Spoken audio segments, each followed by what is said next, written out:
Higit na binabantayan ng Quezon City Police District ang kasalukuyang sitwasyon sa lungsod kaugnay sa idiniraos na protest. Ayon sa QCPD, nakalatag na ang kanilang mga tauhan sa mga pangunahing lansangan at matataong lugar kung saan nagtitipon-tipon ang mga rallyista upang tiyakin ang kaayusan at seguridad ng publiko. Nakadeploy ang mga police personnel mula sa Civil Disturbance Management Unit, Traffic Enforcement at iba pang support teams para masiguro ang maayos na daloy ng trapiko at maiwasan na ang anumang kaguluhan.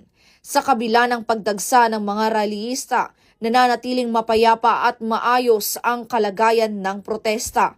Aktibo rin ang koordinasyon ng QCPD sa mga organizer ng kilos protesta upang tiyakin na nasusunod ang itinakdang mga alituntunin at batas. Nananawagan naman ang pamunuan ng QCPD sa lahat ng lalahok na ipahayag ang kanilang mga saloobin sa paraang disiplinado at mapayapa, kasabay ng pagtitiyak na mananatiling ligtas at panatag ang mga ordinaryong mamamayan. Well, ang QCPD naman ay patuloy na nagbibigay ng agarang serbisyo at naglilingkod sa ating mga Q-citizens, sa ating mga mamayan upang mapanatili ang kaayusan at kaligtasan ng bawat isa. Subalit ang QCPD rin ay nirespeto ang karapatan ng bawat mamamayan na ihayag yung kanilang mga saloobin at tulad nitong kanilang mga hinaing sa gobyerno. However, hindi po ang mga ganitong pagtitipon ay pwede naman nating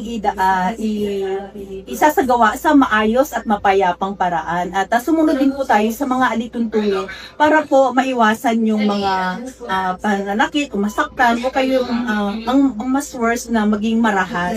So, ang ating mga kabayan ay i-encourage natin na sila po ay maging mahinahon at sumunod po kung ano man po yung nasa batas. At sa atin naman, ang stand naman ng PSP, sa